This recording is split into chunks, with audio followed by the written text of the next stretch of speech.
Lucas, and welcome to Book 101 Review. Book 101 is all about the books that are read for the last 40 years. And today I have my special guest. He is the author of the book Shao Chu Handbook, no other than Mr. Christopher Pellegrini. Good afternoon. Welcome to Book 101, Mr. Christopher. And can you please introduce more about yourself? Absolutely. Thank you very much, Daniel, for the opportunity to talk with your audience. My name is Christopher Pellegrini at your service. I'm originally Vermonter, lived there for the first 18 years of my life, but for pretty much my entire adult life, I've lived in Tokyo, Japan, which is where I've been for the last 23 years. I was a very young beer brewer when I lived in Vermont. And now, kind of by extension, and definitely a related journey, I am one of the biggest nerds when it comes to Japan's indigenous spirits. And these are the spirits that you drink, namely shochu and an older style called awamori, that's spelled Awamori. I am now a ambassador for these spirits as thanks to the Japanese government, and I spend most of my time traveling around the world doing tastings, educational seminars, and those sorts of things. And yes, I did write a book about 10 years ago called the Shochu Handbook. I'm also the one of the Japanese contributors to the Oxford Companion to Spirits and Cocktails, which is a very good reference. It's about that thick about all sorts of spirits and cocktails from around the world. So if you have a cocktail lover or a traveler in your life, it might be a good Christmas present this year. Certainly. Mr. Christopher Pellegrini, thank you Thank you very for much. being nerd and sharing your knowledge to the world. So, what is the main purpose of the Shochu Handbook?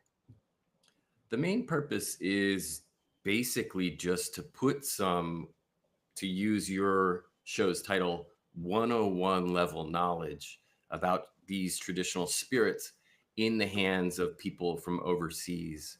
Before the book was published in 2014, there weren't really any decent or detailed references about this part of Japanese culture available either online or in print in a language other than Japanese.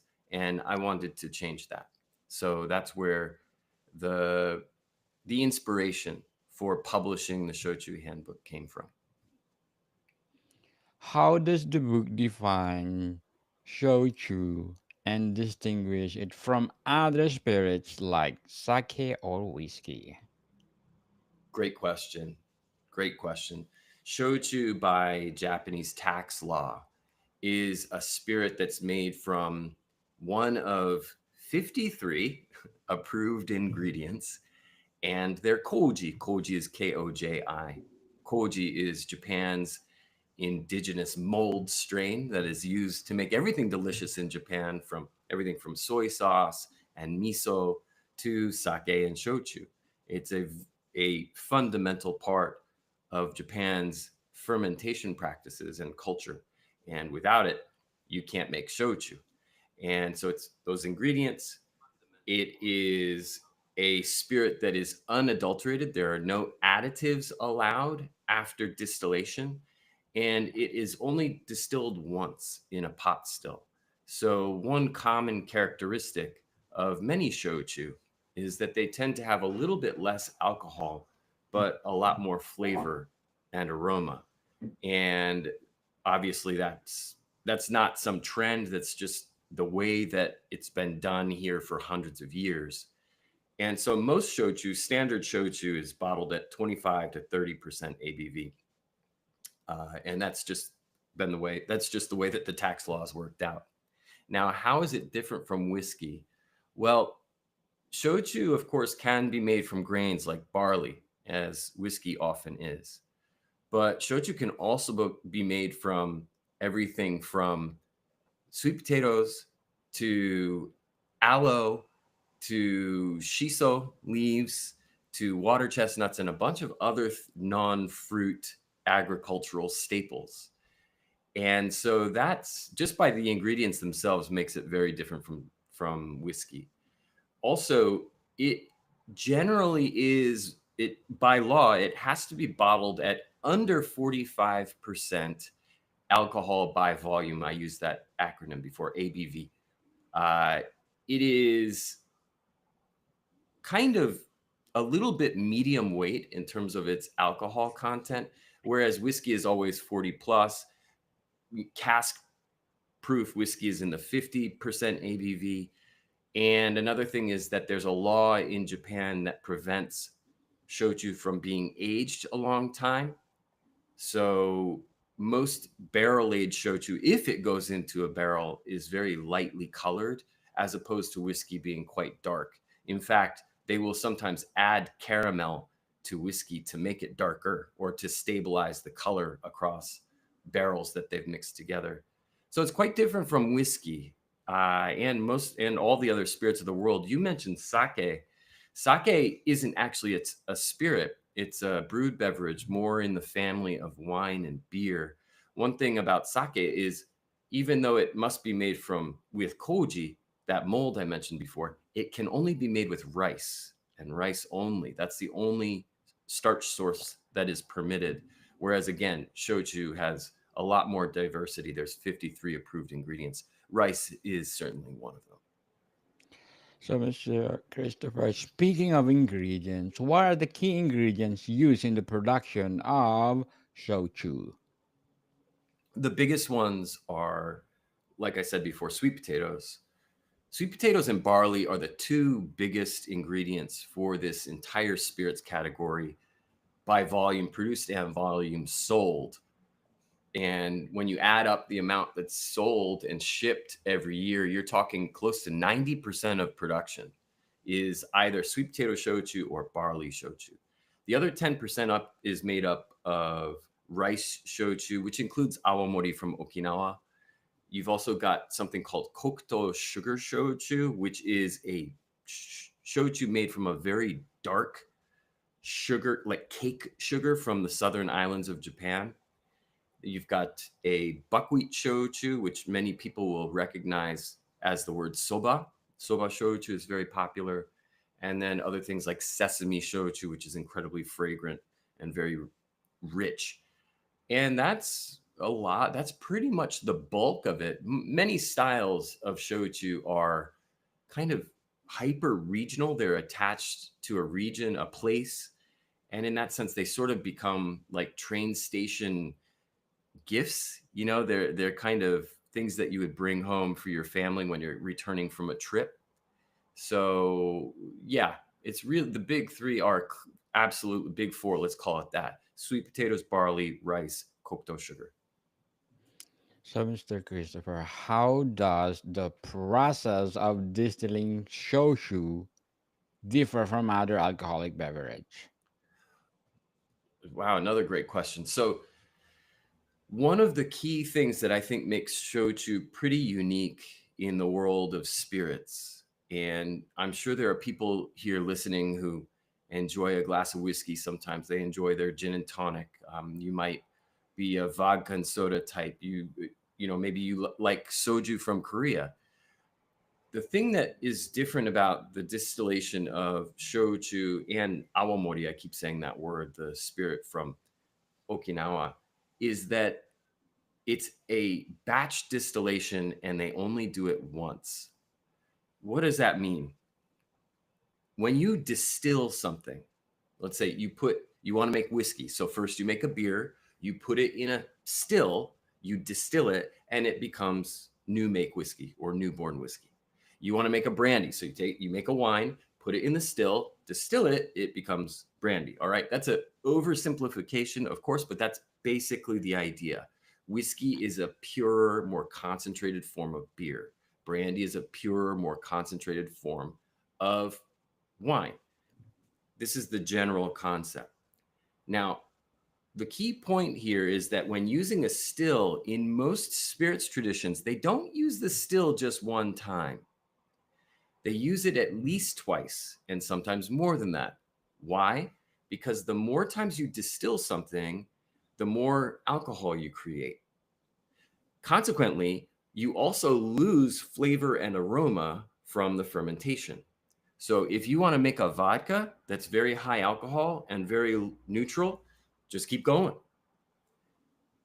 The thing that makes shochu distinct or unique from these other world spirits traditions is that Japanese tax law prevents people from using the still more than once. So what you have is you don't have high on this side, you have high on the other side. You have relative kind of lower alcohol content, but way more flavor and aroma from the fermentation. And that is something that is very difficult to do well because you have to have a pristine, beautiful, balanced fermentation in order to avoid some really bad off flavors in the drink itself. And that's the trouble with a pot still. Pot stills are very honest, and they don't if you only use it once, it doesn't fix any mistakes in the fermentation. So if you put garbage into a pot still, you're going to get garbage coming out of the pot still, and you'll have a drink that you can't sell. So the fermentations in Japan are quite long. They're very careful. They tend to be a little bit lower temperature than is normal, and they pay very close attention to every step of the process. It's because they can only use the still once. Wow. High-end processing. So how does Sochu Handbook explain the cultural significance of Sochu in Japan? One thing that most people don't realize is that here in Japan, people drink more shochu and awamori than they do sake. And that blows people's minds. I'm not making this up. This is information you can check online if you can decipher Japanese. It's in the tax records every year. Every year from about 2003, domestic shochu sales have been greater than domestic sake sales. So the cultural significance cannot be understated. People drink this with food, they drink this with friends, they drink it with family. It's everywhere in Japan. And yet outside of Japan, nobody's really heard of it. But this is a very, very large part of Japanese culture. It's a very large part of the Japanese economy. In fact, in 2022, there was slightly more shochu and awamori made in Japan than tequila in Mexico. So we're talking about this huge part of the food and beverage economy that's hiding in plain sight, but it's just not really exported yet, or not really in any appreciable volume. So my book, which was initially published in 2014, and then I think I reissued it in 2020 with updated information and extra content. The goal of this is to show how culturally ingrained this spirits tradition is. It's not new. I mean, it's we believe that the first awamori was produced more than 600 years ago down in southern Japan. And those traditions gave way to the shochu world, which took root a little bit further to the north. And that's been around for over 500 years. These are very old traditions that have been a part of society for quite a long time. And especially in the southern prefectures, it's everywhere. It's in every supermarket, every convenience store, every restaurant, every bar. And that's true for pretty much everywhere. In fact, they make shochu in every single prefecture of this country. But it would be lost on most people. And I think most people take it for granted, but it is everywhere. And hopefully the book does something to uncover the history and the cultural hooks of the drinks. So, Mr. Christopher, what are the most popular varieties of shochu and how are they typically consumed? The most popular, I mean, as I said just a little while ago, are definitely sweet potato shochu and barley shochu. They're always battling. They're always neck and neck every year for to win the most sales competition. It's not really a competition, but people take very strong pride in these numbers. So sweet potato shochu, which is really best known in southern Kyushu. Kyushu is an island. It's one of the four main islands of Japan. There's 7 prefectures there. And the southern half of that island, and we're talking, honestly, we're really talking Kagoshima and the southern half of Miyazaki Prefecture, are the major area where sweet potato shochu is produced. In Kagoshima alone, there are, it depends on who you ask and which year it is. It changes all the time.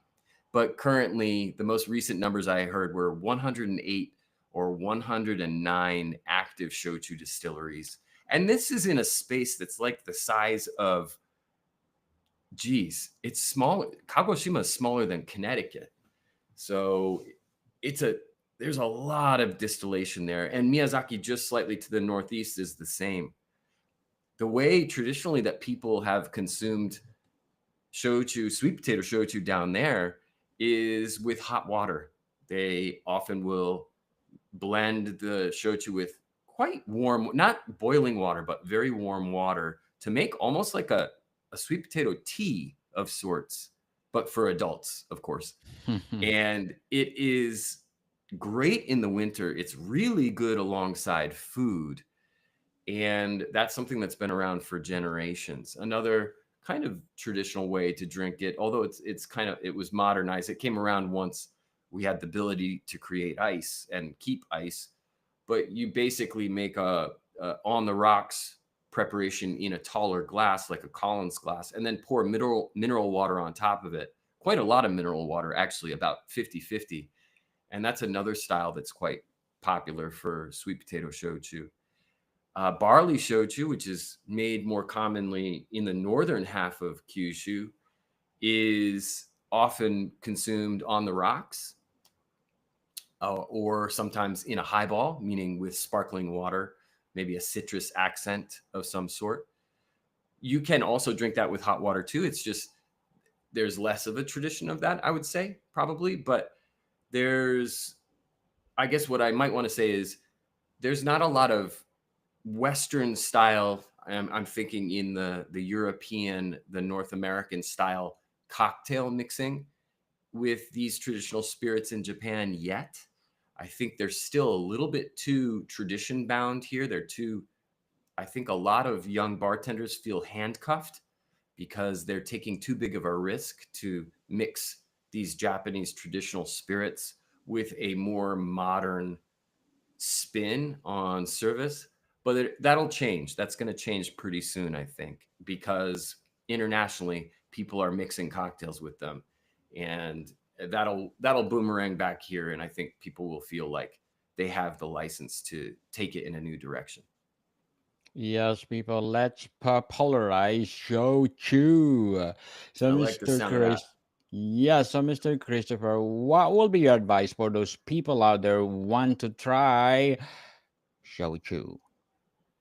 Well, the I mean, the first thing to do is to go online, I would say, and search and see if anything's available online that people that can be shipped to your house, or at least there's a retailer somewhere that you can go visit. And a lot of this, and I know this probably it'll sound crazy to some people and it won't sound that crazy to others. Sometimes the key to getting something is just to ask for it. So if you are really interested in trying a rice shochu, for instance, go to your local liquor store, tell them that you want to buy this, and they might say, "Oh, okay, we'll look into that." And then they will contact their distributors and see if anybody carries a rice shochu. And then that actually does move the needle depending on your jurisdiction. And laws controlling spirits change, they vary from municipality to municipality, so it can be pretty dizzying. But Sometimes it just takes asking. Thankfully, today, as well, as I said earlier, online sales are far more common. And so you may be able to just have it shipped to your door without ever leaving your couch. And then, you know, thankfully, thanks to podcasts like these, there are a couple of other podcasts that are out there about spirits and about Japanese drinks that are starting to disseminate more detailed information about these drinks and this culture. So if you're into podcasts, then search for that. I'm sure you'll turn something up. But it is outside of Japan still pretty early days on the shochu train. So some patience will be required, but a little bit of persistence will pay off. It's getting better, and it's getting better quite quickly. Getting better and spreading to all over the world. So, what will be So your short term and long term goals in short. writing as Well, well as your profession? so in terms of writing, I'm always it's interesting because I used to write articles for trade and sometimes for, like, I've written for Newsweek before and for other publications, but I'm turning more into a little bit of a PR type of person for shochu. And so I do a lot of writing for other people and I do a lot of copy editing for folks who are trying to write about these drinks. It's really, and I totally understand when people say it's kind of overwhelming. There's so much information. It's really hard to get your head around, and I totally get it. So that's why I often will offer to, pro bono, just look things over so that the correct words are being used. We avoid as many misspellings as we possibly can, and and we just don't skip important parts of the process or make big assumptions about things that really are more complicated than they seem. So I do put myself out there to help. I am sort of just the pie one of the Pied Pipers for this entire category, and I think so. In the short term, I hope to continue doing that. Medium term, I will continue to spend lots of time overseas doing events, doing a lot of staff training. Here's something that a lot of people don't realize. A lot of the education for the wait staff, for the bar staff, for the kitchen happens during the time when they're preparing for the evening service. So one of the things I do when I travel around is I'm in restaurants and bars at like 2 or 3 p.m. doing a guided shochu tasting with the bar team or with the kitchen team, just to educate them on these things and get them thinking about it. And you have to do that multiple times, sometimes at the same venue, because it takes a while for these things to start clicking. But it's an exciting time to be paying attention to this, because as we speak, there are big cocktail competitions happening in both England and in America that are sponsored partially by the Japanese government and focused on using shochu and awamori in a cocktail context. So there's a lot of content flying around the internet at the moment that's related to shochu in cocktails. You only have to just look for the hashtag shochu cocktail on Instagram and you'll get probably thousands of recent hits. So it's a exciting time to be watching, because this is potentially going to reach critical mass and take off. Long term, I hope that I can continue to write and also continue to travel, but do more large format speaking opportunities where I'm introducing these drinks and their cultural hooks, and also talk about doing business, international business between Japan and the rest of the world. I help co-manage a company in Japan. I have another one that I co-manage in the United States. It's wild. The cultural differences are vast, and navigating them is often my job, trying to help two different teams cooperate and coordinate. And I hope that long term I will be able to travel around the world and talk about those experiences and maybe help some other people begin their entrepreneurial journeys. Good luck to your goal, Mr. Christopher, or goals, Thank you very and much. thank you for your advice. So, what does the book explain the aging process of shochu and its impact on the flavor profile? Aging in shochu. Yeah, this is pretty diverse as well. When the spirit comes off the still, when it's a baby spirit now, it's brand new, 0 day old shochu. The people who make the shochu have several choices when it comes to aging. And most of the time, honestly, that spirit goes into a large vat or a tank, usually made out of stainless steel. Sometimes it's enamel tanks. Some of these enamel tanks are lined with glass. They're inert. Basically, what these tanks do is they let the spirit chill out, mellow, marry the different components that are in it to really get together and become something smoother and rounder. And timing wise, that might be only 9 months, or maybe it's 2 years, or maybe it's 6 years. It's up to the distillery to make that decision. There are a couple other vessels that are pretty commonly used, although not nearly as common as large format vats, which, by the way, in addition to being inert, are also much easier to clean. So that's why they're valued. They're efficient use of space and human power. But there are also traditional clay pots that are used, and these are unglazed clay pots. They breathe a little bit, they sweat, and they add minerality. They add a very noticeable minerality to the drink. And more recently, at least as these things go, barrels, just as in whiskey making, wine aging, sherry aging, what have you. There's a lot of barrel aging that's happening today in the shochu and awamori world. But as I said earlier, it's limited in terms of how dark the spirit is allowed to get. What happens if it gets too dark? It gets taxed as a different type of spirit, which none of these shochu makers want. They aren't allowed to write the word shochu on the label either if the color gets too dark.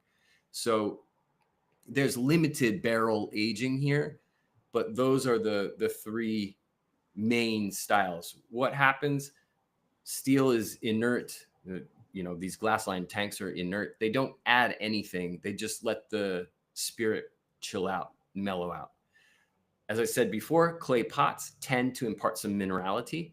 And then the barrels, if you've ever had a barrel aged rum, a barrel aged wine, a barrel aged whiskey, full stop, then you know that there's a lot of oak involved. There can be a lot of vanilla, caramel, toffee notes. There can be a lot of red berry notes, and a million other things, toast notes, whatever. So there's a lot of diversity there. There's a lot of tools that the distilleries can play with to mold and bend the flavor profile, and maturation is certainly one of them. So, what are some lesser known facts about shochu that the book reveals? One of the big things that the book tries to um, put forth is that shochu really does take the place, or can take the place, of a drink that you would have with dinner. Most people don't think of spirits, or the world of whiskey, the world of gin, the world of mezcal and rum. Usually people don't think of those as being something you would drink during dinner. Maybe it's an after dinner drink. In Japan, because the alcohol level is lower in these drinks, and because there's a lot of dilution, they actually usually get diluted down to wine strength before they're served to the patron, the customer. So in Japan, people drink shochu with their meals all the time, in place of wine, in place of beer, and in place of sake, I suppose. So that's something I try to explain, some of the pairing, food and drink pairing that goes on. But because shochu's flavor and aroma spectrum is so wildly vast, I mean, we are seriously talking. We are. This is not hyperbole. It's the most diverse spirit in the world in terms of the flavors and aromas that are available. There's a shochu you can pair with anything you can cook up. So it's very, very food friendly. And I think that's lost on a lot of folks simply because they notice that it's a spirit. Certainly. So before we wrap up our discussion today, Mr. Christopher, I'm inviting you to please do listen to my other podcast, Food 101, in its fifth season, people, fifth season, with Congratulations. my thank you. And my partner, Chef Alessandro, one of the specialty chef in one of the five-star hotel in downtown Toronto. So please do listen to our latest episode. We are reading our letter senders all over the world. So, Mr. Christopher, how does the Sochu Handbook contribute the global understanding and appreciation of Japanese spirits? I think it still unfortunately is really the only non-Japanese language reference for those drinks for shochu and awamori. So there's not a lot of competition for contributions, honestly. So in that sense, I like to think that it's played a major role in educating the next generation of bartenders, of restaurant staff, of aficionados around the world who maybe they're Japan fans or maybe they just love spirits in general, but this is the starting point for their education and their journey. So I think that's the major contribution right there. Mr. Christopher Pellegrini, thank you so much for sharing your book to the world. We are looking forward for more empowering books like this so that we'll be empowered by the spirits. So, can you please invite our listeners to support this book? Thank you, everybody, for listening. I hope that you learned something new today. If you'd like to pick up the book, it's on Amazon. And thank you, Daniel, for having me on the show. Cheers. You are most welcome to come back, Mr. Christopher, if you have a new book to publish. And I'm inviting you to please do listen tomorrow, our first episode of my feature author of the month of March, award winning and best selling author, Miss Angeli Henry. 3 p.m. PST. We're live all the social media. So please do tune in. And of course, my feature author of the month of February, Miss Raven award winning and best selling author too. So, Mr. Christopher, thank you for your time. Thank you very much, Daniel. Kanpai. More to come, people. See you soon.